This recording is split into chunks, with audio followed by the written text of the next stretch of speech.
नमस्ते, कैसे हैं आप सभी। उम्मीद है शानदार होंगे और शानदार तरीके से अपनी पढ़ाई को कर रहे होंगे। बच्चों, मैं आपका भाई नीरज यादव स्वागत करता हूं आपका अपने परिवार तैयारी विद नीरज में। बच्चों, जैसा कि मैंने आपसे बताया है कि हम सभी अब अति संभावित प्रश्नों को करेंगे, जो बहुत इंपॉर्टेंट प्रश्न हैं, मोस्ट इंपॉर्टेंट क्वेश्चन जिनको आप बोलते हैं, उनको हम करेंगे। और ये सारे प्रश्न आपको मैं बता दूं कि बोर्ड परीक्षा में विगत वर्षों में पूछे गए हैं। तो आज हमारा पहला प्रश्न है बच्चों, प्रश्न हमारा पहला कह रहा है कि एक 4 सेंटीमीटर त्रिज्या वाले वृत्त के त्रिज्यखंड का क्षेत्रफल ज्ञात कीजिए। हमको एक वृत्त दे रखा है, उसकी त्रिज्या बेटा 4 सेंटीमीटर है, त्रिज्यखंड का क्षेत्रफल ज्ञात करना है जिसका कोण 30 डिग्री है। कोण हमको दे रखा है 30 डिग्री। कह रहा साथ ही संगत दीर्घ त्रिज्यखंड का भी क्षेत्रफल ज्ञात कीजिए। हमको सबसे पहले बेटा लघु त्रिज्यखंड का क्षेत्रफल निकालना है। लघु त्रिज्यखंड का क्षेत्रफल हम निकाल लेंगे। लघु त्रिज्यखंड के क्षेत्रफल को वृत्त के क्षेत्रफल से घटा देंगे तो हमको संगत दीर्घ त्रिज्यखंड का भी क्षेत्रफल मिल जाएगा। देखिए बच्चों, हमने कहा ये हमारे पास वृत्त है जिसका ये बेटा केंद्र है। हमसे कह रहा है 4 सेंटीमीटर त्रिज्या वाले, तो हमने इसकी त्रिज्या कितनी दे रखा है बेटा 4 सेंटीमीटर। त्रिज्या कितनी है 4 सेंटीमीटर। कोण कितने डिग्री का बन रहा है बेटा 30 डिग्री का। तो हमने बेटा चाप ले लिया PQ। ये जो चाप PQ है ये कैसा चाप है, तो आप कहेंगे ये चाप लघु चाप है। लघु चाप द्वारा अंतरित कोण कितना है, तो आप कहेंगे चाप द्वारा अंतरित कोण हमारा 30 डिग्री है। ये हमारा ओरिजिन है, केंद्र है, इसको हम O बोल दे रहे। बेटा इस चाप को दिखाने के लिए हम A बिंदु ले रहे और दीर्घ चाप पर हम B बिंदु ले रहे। तो हमारा जो क्षेत्रफल निकालना है बेटा OPAQ का क्षेत्रफल हमको निकालना है। यही हमारा लघु त्रिज्यखंड है। जब लघु त्रिज्यखंड का क्षेत्रफल हमारा क्या होगा, OPAQ का क्षेत्रफल जो होगा ये लघु त्रिज्यखंड का क्षेत्रफल हो जाएगा। जब बेटा लघु त्रिज्यखंड का क्षेत्रफल हम निकाल लेंगे तो आगे हमसे कह रहा साथ ही संगत दीर्घ त्रिज्यखंड का क्षेत्रफल भी ज्ञात कीजिए। तो पूरे वृत्त के क्षेत्रफल में से इतने क्षेत्रफल को माइनस कर देंगे तो इस हिस्से का क्षेत्रफल आ जाएगा और यही हिस्सा हमारा संगत दीर्घ त्रिज्यखंड है। बेटा त्रिज्यखंड का फार्मूला आप जानते हैं, त्रिज्यखंड का क्षेत्रफल बेटा लघु त्रिज्यखंड का क्षेत्रफल। लघु त्रिज्यखंड का क्षेत्रफल क्या होता है, थीटा बटे 360 गुणे पाई आर स्क्वायर। ठीक है, हमको क्या दिया है बेटा, हमको दिया है त्रिज्या।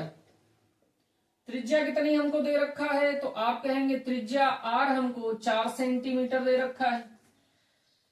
हमको कोण थीटा कितना दे रखा है, कोण थीटा 30 डिग्री।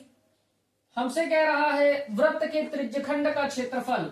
ये बेटा कोण हमारा 30 डिग्री है और 30 डिग्री कोण है, तो कोण 30 डिग्री कोण हमारा कैसा त्रिज्यखंड बनाएगा, तो आप कहेंगे लघु त्रिज्यखंड बनाएगा। तो हम कहेंगे लघु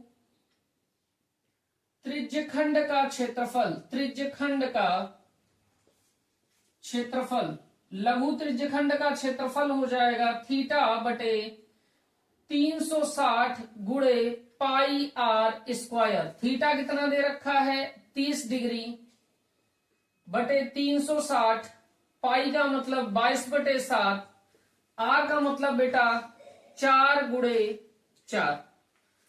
0 से 0 खत्म हो गया, 3 एकन्नम 3 हो गया, 3 दूनी 6 हो गया, 4 एकन्नम 4 हो गया, 4 तेई 12 हो गया। ठीक है बेटा, हमारे पास ऊपर कितना बचा, तो आप कहेंगे 22 गुणे 4 बटे 7 गुणे 3। तो यहां पे बेटा हमारा हो गया 22 के 88 और 7 त्याई 21। 21 से आप 88 को डिवाइड कर लीजिए, तो 21 से 4 बार आप ले जाएंगे तो ये आपका हो जाएगा 84। 4 आपका बचेगा, दशमलव लगा देंगे, 40 हो जाएगा। 21 एकन्नम 21 हो गया। यहां बचेगा आपका 19, दशमलव आपने लगा रखा है, 0 बढ़ जाएगा, 21 निम्मा 189, तो एक आपका शेष आ जाएगा, तो हम कह सकते हैं अप्रोक्सीमेट 4.19 आ जाएगा, 4.19। ये जो आया बेटा ये हमारा लघु त्रिज्यखंड का क्षेत्रफल आया। चूंकि हमको यूनिट दे रखा है सेंटीमीटर में, तो ये क्षेत्रफल है, तो ये सेंटीमीटर स्क्वायर हो गया। ठीक है बात। तो ये बेटा हमारा आंसर हो गया लघु त्रिज्यखंड का क्षेत्रफल। हमको निकालना है आगे क्या, साथ ही संगत दीर्घ त्रिज्यखंड का क्षेत्रफल भी ज्ञात कीजिए। तो आप कहेंगे दीर्घ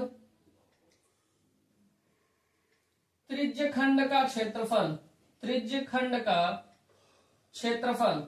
बेटा दीर्घ त्रिज्यखंड का क्षेत्रफल निकालना है। दीर्घ त्रिज्यखंड का क्षेत्रफल मतलब ये वाला हिस्से का क्षेत्रफल, इस हिस्से का क्षेत्रफल हमको निकालना है। अगर मैं आपसे कहूं इस पूरे वृत्त का क्षेत्रफल निकाल लिया जाए और पूरे वृत्त के क्षेत्रफल से इस हिस्से का क्षेत्रफल यानी इस लघु त्रिज्यखंड का क्षेत्रफल घटा दिया जाए, तो इस दीर्घ त्रिज्यखंड का क्षेत्रफल आ जाएगा। तो हम लोग कहेंगे वृत्त का क्षेत्रफल माइनस लघु त्रिज्यखंड का क्षेत्रफल।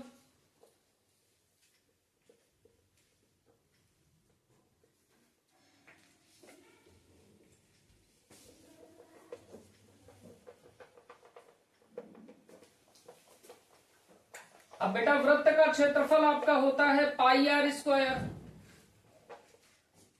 आगे यहां देखिए, वृत्त का आपका जो क्षेत्रफल होता है वो होता है बेटा पाई आर स्क्वायर, और लघु त्रिज्यखंड का क्षेत्रफल हम निकाल के लाए हैं 4.19, तो ये आ जाएगा बेटा 4.19। पाई का मतलब हो गया 22/7, आर हमको दे रखा है 4 × 4 माइनस 4.19। तो बेटा 22/7 वैसे का वैसे रहेगा, 4 चौके 16 हो गया माइनस 4.19। तो बेटा 16 से 22 में गुणा करेंगे, 16 दूनी 32 का 2 हो गया, 3 आया हासिल, 16 दूनी 32 और 3 35 हो गया, और बटे 7 माइनस 4.19। 352 को 7 से डिवाइड करना है, डिवाइड कर लीजिए, 352 भागे 7 कर दीजिए, तो 7 पन्ने 35 हो गया, 2 शेष 2 आपने उतार लिया। जैसे ही 2 उतार लिया तो 7 से भाग नहीं जा रहा, तो ना जाने का 0 लगा दीजिए, दशमलव लगाएंगे तो 20 हो गया, 7 दूनी बेटा 14 हो गया, 6 बचा, दशमलव लगा है 0 उतार लीजिए, 7 अट्ठे 56, 4 शेष बचेगा, तो हम कहेंगे 50.2, ये हो गया 50.28 माइनस 4.19। अब बेटा 50.28 से 4.19 को आप घटा लेंगे तो आप कहेंगे ये बेटा हमारा 46.09 सेंटीमीटर स्क्वायर, ये आपका उत्तर हो जाएगा। ठीक है भाई, तो ऐसे करना है, इस प्रकार से आपको प्रश्न को हल करना है। नोट कर लीजिए बच्चों।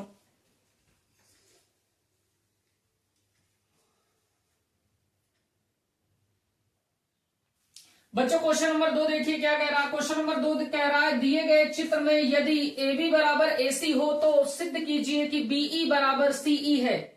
बेटा हमको AB और AC बराबर दे रखा है, AB यानी कि ये भुजा हमको, AC यानी कि इस भुजा के बराबर दे रखी है। हमसे कह रहा है BE बराबर CE होगा, ये BE और ये CE बराबर होगा। बच्चों आपने एक थ्योरम पढ़ी है, क्या थ्योरम पढ़ी है, बाह्य बिंदु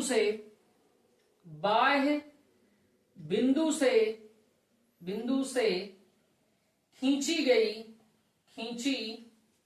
गई स्पर्श रेखा की लंबाइयां बराबर होती हैं। स्पर्श रेखा की लंबाइयां बराबर होती हैं, लंबाइयां बराबर होती हैं। बच्चों एक बात बताइए, बहुत ध्यान से देखिएगा, ए हमारा बाह्य बिंदु है, इस बाह्य बिंदु से कौन सी स्पर्श रेखा खींची गई, तो आप कहेंगे ये AD स्पर्श रेखा खींची गई है और ये AF स्पर्श रेखा खींची गई है। यानी कि हम कह सकते हैं ये AD और ये AF बराबर होगा। बाह्य बिंदु बेटा B से स्पर्श रेखा BE खींची गई है और BD खींची गई है, तो हम कह सकते हैं ये BD और ये BE बराबर होगा। बाह्य बिंदु C से दो स्पर्श रेखा खींची गई है, ये CE और ये CF, इनकी भी लंबाइयां बराबर होंगी। ठीक है बात, इतना आप पहले लिखिए। आप कहेंगे दिया है AB बराबर AC, आपको सिद्ध करना है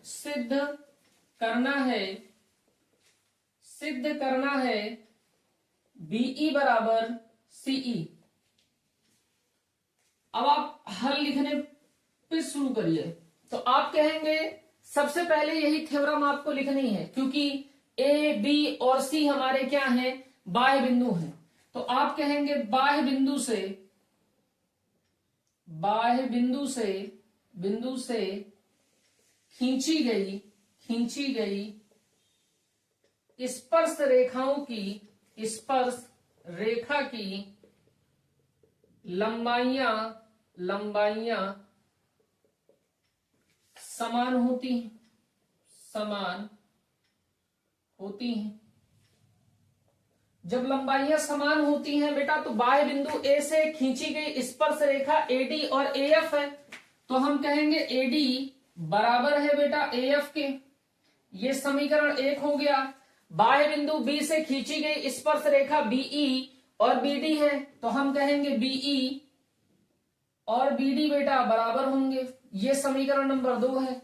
और बाह्य बिंदु C से खींची गई स्पर्श रेखा CE और CF है, तो हम कहेंगे बेटा CE बराबर होगा CF के, ये हमारा समीकरण नंबर 3 है। यहां तक कोई प्रॉब्लम नहीं है, केवल एक कॉन्सेप्ट लगाया, बाह्य बिंदु से खींची गई स्पर्श रेखाओं की लंबाइयां समान होती हैं। आप कहेंगे आपको दिया है AB बराबर AC, हमको दिया है कि AB और AC बराबर हैं। AB को बेटा हम क्या लिख सकते हैं, AD प्लस BD, तो हमने AB को लिख दिया है AD प्लस BD बराबर। AC को हम क्या लिख सकते हैं, AC को हम लिख सकते हैं AF प्लस CF, AC को हमने लिख लिया है AF प्लस CF। बताइए इतनी बात में कोई दिक्कत है? तो आप कहेंगे कोई प्रॉब्लम नहीं। बेटा बहुत ध्यान से देखिए, ये AD और ये AF आपस में बराबर है। क्यों बराबर है? समीकरण नंबर 1 से। तो बेटा इस AD के स्थान पे हम AF लिख सकते हैं, तो आप कहेंगे बिल्कुल लिख सकते हैं। तो हमने AD के स्थान पे AF लिख दिया और इधर AF हमारे पास है ही, कोई दिक्कत नहीं। हमको प्रूफ क्या करना है, हमको प्रूफ करना है BE बराबर CE के। बेटा BE किसके बराबर है? तो आप कहेंगे समीकरण 2 में अगर देखें तो हमको इस BD की वैल्यू किसके बराबर मिल रही है, BE के। तो BD की वैल्यू हमने किसके बराबर रख दी बेटा, BE के। आगे देखिए बेटा, हमको CF तो सिद्ध नहीं करना है, हमको CF के स्थान पे सिद्ध करना है CE। और हम समीकरण 3 से कह सकते हैं CF हमारा किसके बराबर है, CE के। तो यहां पे हम लिख सकते हैं बेटा CE। ठीक है बात, ये हमने कहां से लिखा है? तो आप कहेंगे समीकरण 1, समीकरण 2 तथा समीकरण 3 से। ये जितने भी परिवर्तन हमने किए हैं कहां से किए हैं, समीकरण 1, समीकरण 2 तथा समीकरण 3 से। बेटा AF का पक्षांतर कर लीजिए, तो आप कहेंगे AF plus BE minus AF बराबर हो गया CE के। AF से AF कैंसिल आउट हो गया बेटा, बचा आपके पास BE बराबर CF। और हमको प्रूफ भी करना था BE बराबर CF, हम कहेंगे हेंस प्रूव्ड, हेंस प्रूव्ड। तो इस प्रकार से आपको ये क्वेश्चन करना है। ये थ्योरम बहुत इंपॉर्टेंट है, इस थ्योरम पर आधारित एक प्रश्न आपको 100% बच्चे देखने को मिलेगा। और ये जो प्रश्न मैंने कराया है ये 2024 के ही परीक्षा में पूछा गया है, अति संभावित प्रश्न है। आपको ये प्रश्न ना देके इसी कॉन्सेप्ट पर आधारित कोई ना कोई प्रश्न आपको दिया जाएगा। बच्चों क्वेश्चन नंबर 3 देखिए क्या कह रहा, सिद्ध कीजिए कि दो संकेंद्रीय वृत्तों में बड़े वृत्त की जीवा जो छोटे वृत्त को स्पर्श करती है, स्पर्शित बिंदु पर समद्विभाजित होती है। बेटा सबसे पहले हम लोग देख लेते हैं संकेंद्रीय वृत्त क्या होते हैं। संकेंद्रीय वृत्त, तो बेटा आप कहेंगे ऐसे वृत्त, एक ये हमारा छोटा वृत्त है और ये एक हमारा बड़ा वृत्त है। ये एक छोटा वृत्त है और एक हमारा बड़ा वृत्त है। तो हम कहेंगे ऐसे वृत्त जिनका केंद्र समान हो। इसकी छोटे वृत्त की त्रिज्या, हमने इस बिंदु को ए कहा, ये त्रिज्या स्मॉल आर है, और ये बड़े वृत्त पर बिंदु ले लिया है बी, ये त्रिज्या कैपिटल आर है। तो हम कहेंगे दो वृत्त संकेंद्रीय वृत्त कहलाते हैं यदि उनका केंद्र समान तथा उनकी त्रिज्याएं अलग अलग हों। तो छोटे वृत्त की त्रिज्या बेटा स्मॉल आर है और बड़े वृत्त की त्रिज्या क्या है, कैपिटल आर। तो दो वृत्त संकेंद्रीय वृत्त कहलाते हैं यदि बड़े वृत्त की त्रिज्या अलग हो और छोटे वृत्त की त्रिज्या अलग हो, यानी केंद्र तो समान रहेगा लेकिन त्रिज्याएं क्या रहेंगी, अलग अलग। अगर केंद्र समान है और त्रिज्याएं अलग अलग हैं तो दोनों वृत्त को हम कहेंगे कि दोनों वृत्त हमारे संकेंद्रीय वृत्त हैं। ठीक है बात। अब क्वेश्चन अपना देखिए आप, क्वेश्चन क्या कह रहा है। क्वेश्चन आपसे कह रहा है कि बेटा सिद्ध कीजिए कि दो संकेंद्रीय वृत्तों में, पहले दो आप संकेंद्रीय वृत्त बनाइए। तो हमने कहा ये हमारे पास वृत्त है और ये बेटा हमारे पास बड़ा वृत्त है। ये हमारा केंद्र हो गया जिसको हमने ओ कहा। हमसे कह रहा दो संकेंद्रीय वृत्तों में बड़े वृत्त की जीवा जो छोटे वृत्त को स्पर्श करती है, बड़े वृत्त की जीवा है और छोटे वृत्त को स्पर्श करती है। तो ये बेटा हमने जीवा बना ली बड़े वृत्त की जो छोटे वृत्त को स्पर्श करती है। इस जीवा का नाम हमने बेटा ए बी दे दिया है और ये बेटा पी बिंदु पर छोटे वृत्त को स्पर्श करती है। तो बेटा ये जो छोटा वृत्त है, ये जो छोटा वृत्त है, इसके लिए बिंदु पी क्या हो जाएगा, स्पर्श बिंदु हो जाएगा। बिंदु पी क्या हो जाएगा, स्पर्श बिंदु हो जाएगा। और ये जो बड़ा वृत्त है, ये जो बड़ा वृत्त है, इसके लिए ए बी काहे का काम करेगा, तो आप कहेंगे ए बी जीवा का काम करेगा। तो आगे कह रहा स्पर्श बिंदु पर समद्विभाजित होती है, यानी हमको दिखाना है कि एपी और बीपी दोनों बराबर होंगे। हमको सिद्ध करना है एपी और बीपी बराबर होंगे। तो आप सबसे पहले लिखिए दिया है क्या दिया है बेटा आपको, ओ केंद्र वाले संकेंद्रीय वृत्त, ओ केंद्र वाले संकेंद्रीय वृत्त। ठीक है, जिसमें बड़े वृत्त की जीवा बड़े वृत्त की जीवा छोटे वृत्त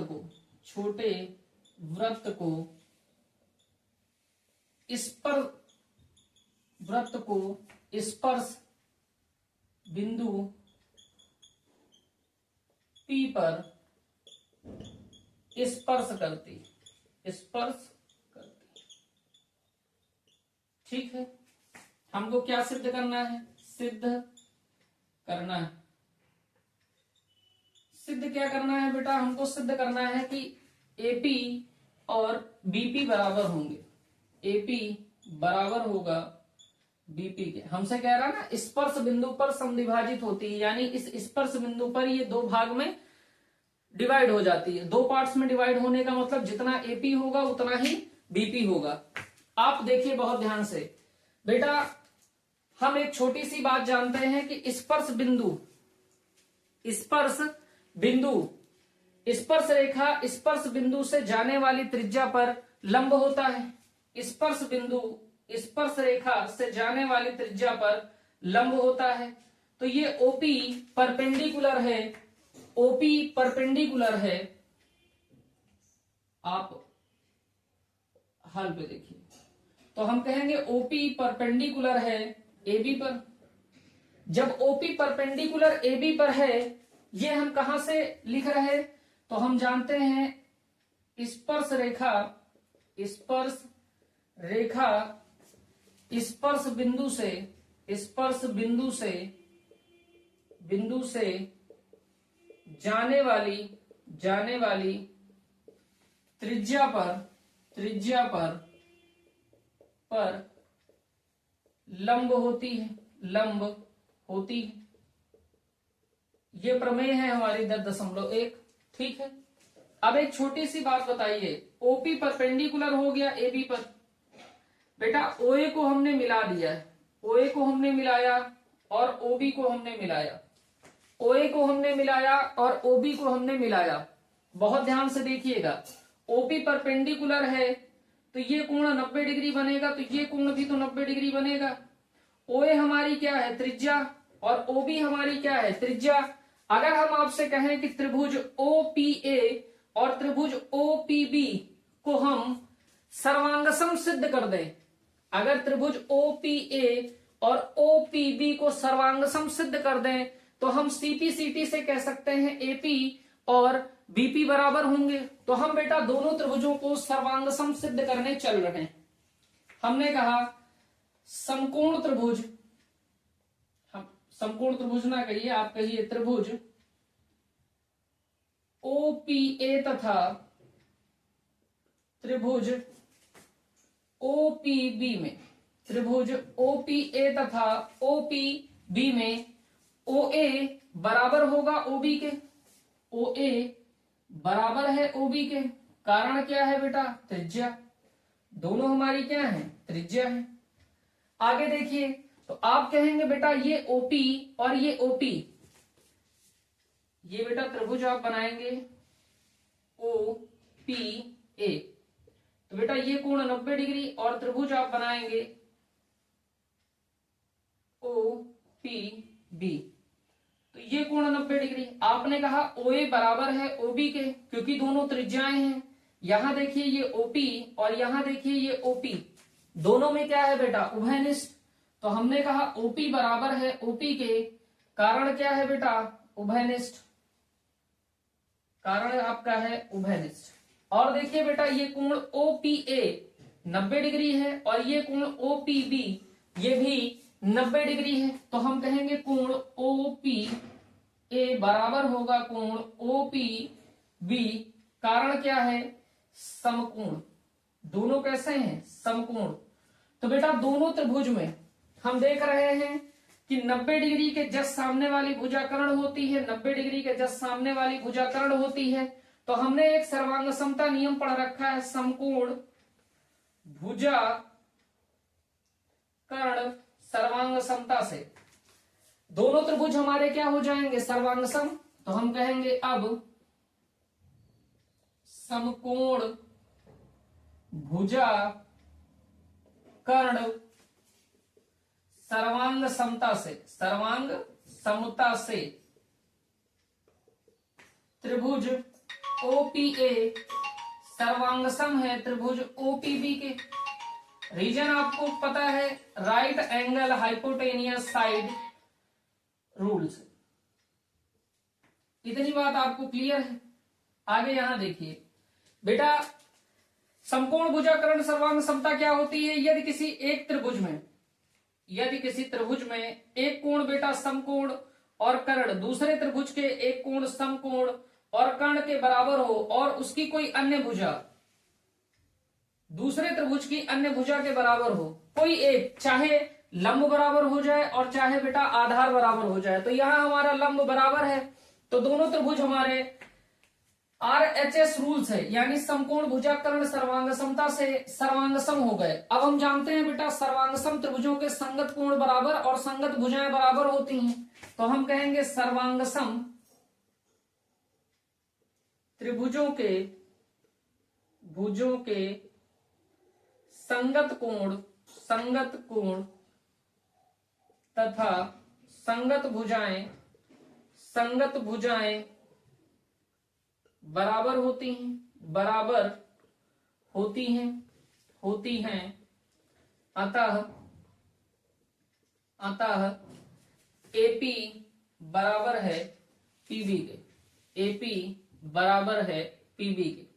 एपी बराबर पीबी हमने सिद्ध कर दिया, कहां से बेटा, सीपी सीटी से।